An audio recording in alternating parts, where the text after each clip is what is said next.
Every time you remember something, your brain dismantles it.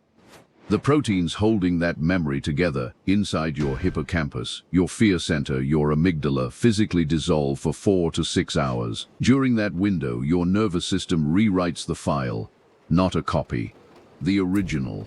A McGill University neuroscience team proved this. Recalled memories become unstable and can be modified again. Not some memories, not weak ones. Strong fear memories, vivid ones. The memories you trust most. And here is what no one tells you. The memories you revisit the most, the ones burned into your chest, the ones you replay at 2 a.m., those are the most corrupted files in your entire nervous system. Every single recall opened them up to rewriting. Your clearest memory is your most edited one. But the most disturbing part is not the rewriting. It is what trauma does to the organ responsible for stopping it. Not your hippocampus. The seahorse-shaped structure deep in your temporal lobe is your brain's fact-checker. It timestamps events. It separates Tuesday from Thursday, your mother's kitchen from your childhood school. It keeps your autobiography organized. Chronic stress floods this structure with cortisol, and cortisol in sustained doses is neurotoxic to hippocampal neurons. The organ literally shrinks. fMRI scans of PTSD patients show measurably reduced hippocampal volume compared to matched controls. The part of your brain responsible for accurate sequential memory gets smaller under trauma. Now think about what that means. Without a functioning hippocampus, your brain cannot properly consolidate new memories or organize old ones. Events bleed into each other. Timelines collapse. A harmless afternoon walk gets tagged with the same emotional signature as the worst day of your life, because the system responsible for keeping them separate has been chemically compromised. A peer-reviewed review in Current Biology confirmed that memory reconsolidation is not limited to traumatic memories. It generalizes across aversive, neutral, declarative, motor, and drug-paired memories. Every category, every type. Your neutral memories are not safe. That birthday party, that afternoon on the porch. If your amygdala, the almond-shaped threat detector sitting right next to your hippocampus, is chronically hyperactivated by unresolved trauma, it bleeds emotional coloring onto everything it touches.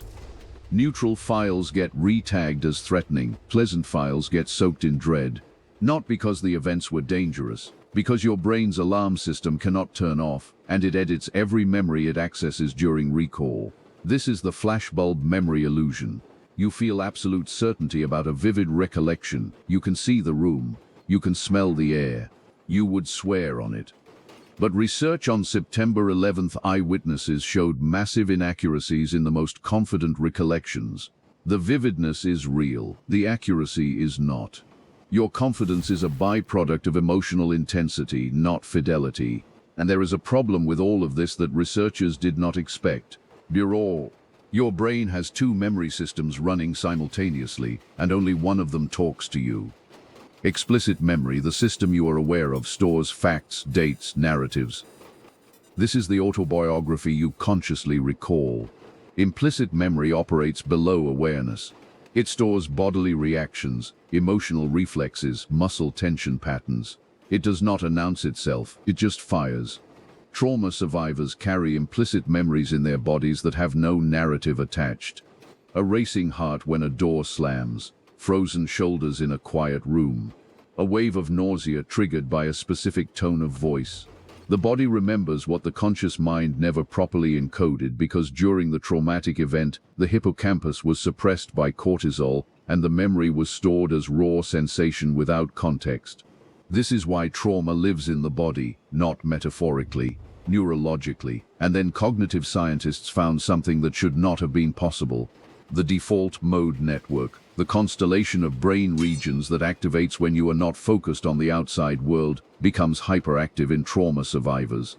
This network governs rumination, daydreaming, self-referential thought.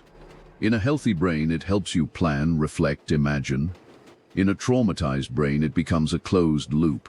The same memory fragments cycle through, triggering the amygdala on each pass, which triggers cortisol release, which further degrades the hippocampus, which makes the next recall even less accurate. You are not remembering, you are rehearsing distortion. The International Society for Traumatic Stress Studies published findings showing that sleep directly influences how emotional trauma memories are consolidated, and that post-trauma sleep may contribute to later PTSD symptoms. Within the first 24 to 48 hours after a traumatic event, while you sleep, your brain is locking in the emotional charge of that memory. The window is narrow, and what happens inside it shapes how every future recall unfolds. Except there is one biological reaction researchers still cannot fully reconcile: woo. A Frontiers in Cognition review confirmed that upon memory recall, proteins in the hippocampus and amygdala become pliable, citing Nader's original discovery. The reconsolidation window lasts 4 to 6 hours. During that window, the memory is not stored. It is floating, editable, vulnerable. This is the mechanism trauma exploits without your knowledge. Every time your default mode network replays a fragment, every sleepless 3 a.m. loop, every flinch at a sound that resembles the original event, the memory opens. And your current emotional state writes itself into the file. If you are anxious during recall, the memory absorbs the anxiety. If you are exhausted, the memory absorbs the exhaustion. The original event becomes layered with months, years, decades of emotional sediment that were never part of the actual experience. You are not remembering what happened, you are remembering the last time you remembered. A systematic review and meta-analysis published in Translational Psychiatry examined whether this same mechanism could be turned into medicine. The results were striking.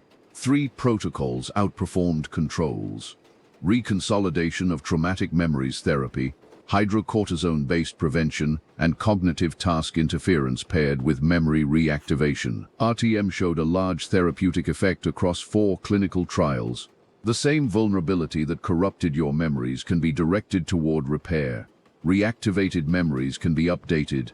Emotional responses can be reduced when memories are reconsolidated under therapeutic conditions. Your amygdala does not know the difference between a real threat and a remembered one. Every replay is a live fire drill for your nervous system. Your heart rate climbs, your muscles brace, cortisol surges, and the hippocampus, already shrunken, already compromised, takes another hit.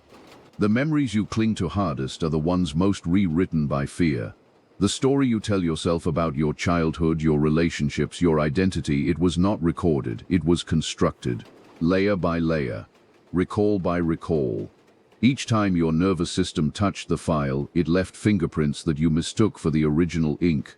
And the question that keeps neuroscientists awake is not whether your memories have been rewritten.